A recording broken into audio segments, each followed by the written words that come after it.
Magandang araw po, welcome po sa aking channel, Love9 TV. Patalasasan po, meron po ba kayong mga properties na napapabayaan or non-performing assets? Plan nyo ibenta, pero wala kayong oras sa pagbibenta nito. Kung ito'y pagkakatiwala nyo po sa amin, tawag lang po kayo sa aking numero. Usap po tayo, gawan ko po ng video for free. Yes, libre po, wala po kayong babayaran. Tutulungan pa namin kayong mabenta inyong property. Kami na po bala sa marketing, sa boosting or paid ads. Even sa tripping, hindi na po kayo mapapagod sa pag-entertain ng mga buyers. Kami na po bala sa lahat. Tawag lang po kayo.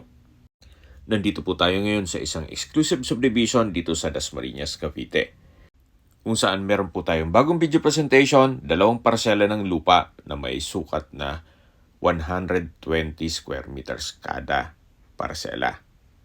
Ang kabuang sukat ng lupa po ay 240 square meter.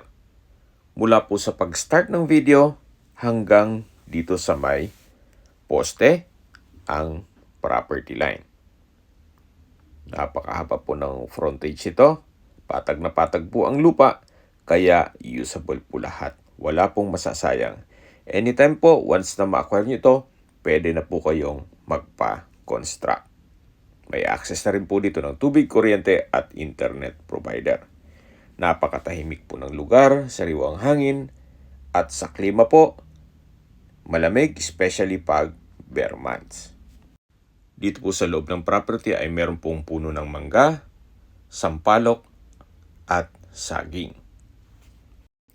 At sa dokumento naman po nito, ito po ay titulado at buhay po ang may-ari. Kaya wala po kayong maging problema sa documentation o sa transfer ng title.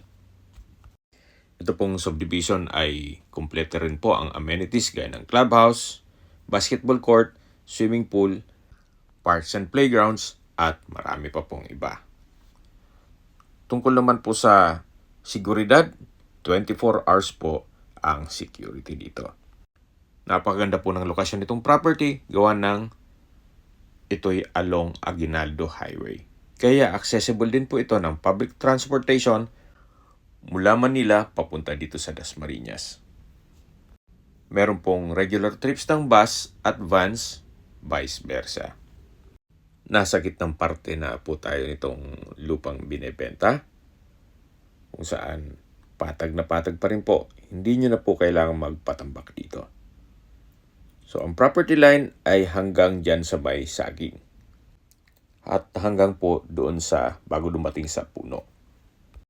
Habang naglilibot po tayo at pinagmamasdan niyo po itong buong property, pag-usapan na natin ang distance, location at travel time. Mula po sa Aguinaldo Highway, ang distance is 1.6 kilometers at ang travel time is 4 minutes.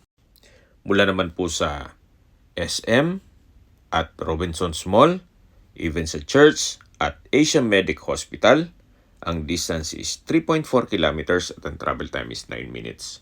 Yan po yung lagi kong binabanggit sa inyo na dapat nyo i-consider sa paghanap ng property, yung meron pong malapit na hospital. Hindi ko naman po sinasabing sakitin kayo. Yan naman po ay for emergency purpose lang naman. At mula naman po sa Tagaytay, ang distance is 24 kilometers at ang travel time is 34 minutes. Mula naman po sa Manila o sa airport, ang distance is 29 kilometers at ang travel time is 44 minutes. Okay, sa presyo na po tayo. Binibenta po ito ni owner sa halagang 10,000 pesos per square meter. Kung may mga katanungan po kayo, tawag lang po kayo sa aking numero. At sa mga kababayan naman natin nasa ibang bansa, meron po akong Telegram. Sa mga iPhone user naman may iMessage.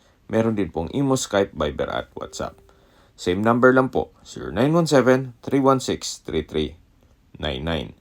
Sa mga nagtatanong naman po ng aming Facebook, meron po aming Facebook page na Love9 TV at Facebook Reels video. Meron din pong TikTok at Instagram. Meron din po kayong ibang YouTube channel na The Love9 TV channel at Love9 TV Listings. Sana po naibigyan nyo ang aming video presentation. Paki-like and subscribe na lang po sa aking channel para ma-update din po kayo sa aking future listings. Kung sakali po hanap nyo mas malaking sukat ng lupa, meron din po kami ibang listings na pwede nyong pagpilian. Huwag po kayong mag-atubiling tumawag sa amin. Then, let us know your budget para malaman namin kung anong property pwede namin alok sa inyo. Sa lahat pong viewers, subscriber, at nagtiwala po sa amin, salamat po sa suporta. Ingat po kayo lagi at yung pamilya. Maraming salamat po.